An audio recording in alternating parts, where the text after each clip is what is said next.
Every who down in Hillville liked Christmas a lot. But the Grinch, who lived just north of Hillville, did not. The Grinch hated Christmas. The whole Christmas season. Now, please don't ask why. No one quite knows the reason. It could be his head wasn't screwed on just right. It could be, perhaps, that his shoes were too tight. But I think that the most likely reason of all may have been that his heart was 2 sizes too small. But whatever the reason, his heart or his shoes, he stood there on Christmas Eve, hating the Who's, staring down from his cave with a sour Grinchy frown at the warm lighted windows below in their town. For he knew every who down in the ville beneath was busy now, hanging a mistletoe wreath. And they're hanging their stockings. He snarled with a sneer. Tomorrow is Christmas. It's practically here.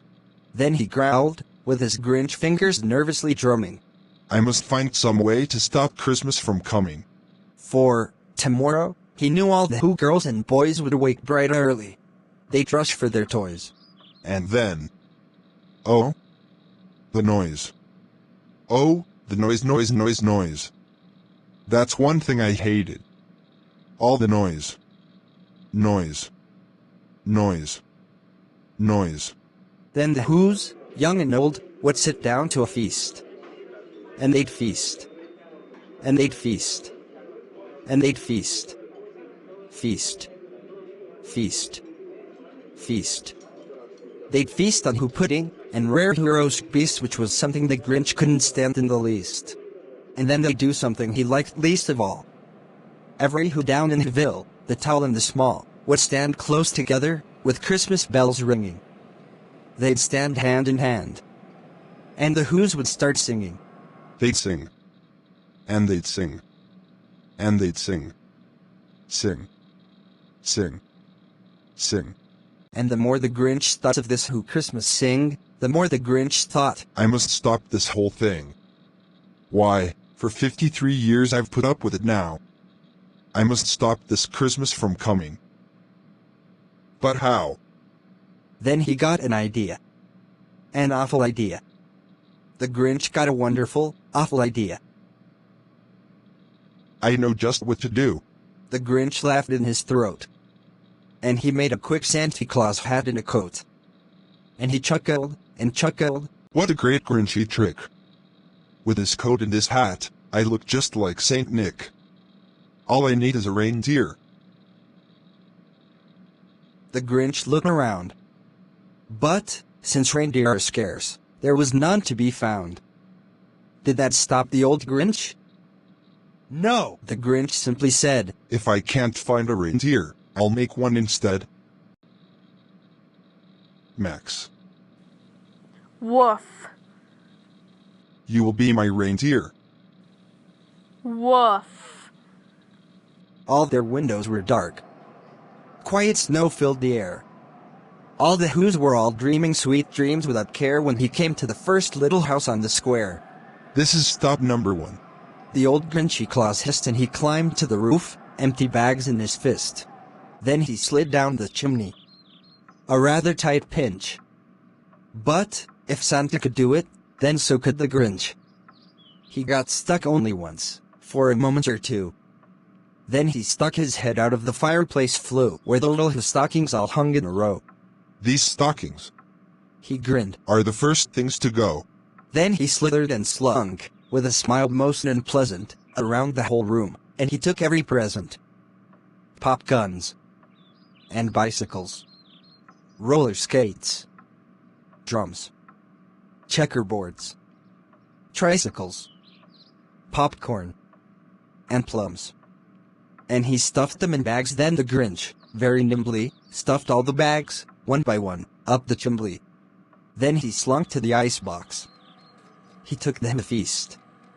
He took the Who pudding. He took the roast beast. He cleaned out the icebox as quick as a flash. Why, that Grinch even took their last can of Who hash. Then he stuffed all the food up the chimney with glee. And now, grinned the Grinch, I will stuff up the tree. And the Grinch grabbed the tree, and he started to shove, when he heard a small sound like the coo of a dove. Santa Claus, why are you taking our Christmas tree? Why? Why, my sweet little tot, there's a light on this tree that won't light on one side. So I'm taking it home to my workshop, my dear. I'll fix it up there. Then I'll bring it back here. And his fib fooled the child. Then he patted her head and he got a drink and he sent her to bed. And when Cindy Lou Who went to bed with her cup, he went to the chimney and stuffed the tree up. Then the last thing he took was a log for their fire.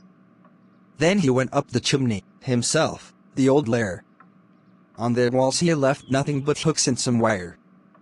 And the one speck of food that he left in the house was a crumb that was even too small for a mouse. Then he did the same thing to the other who houses, leaving crumbs much too small for the other whose mouses. Pooh-pooh to the Who's.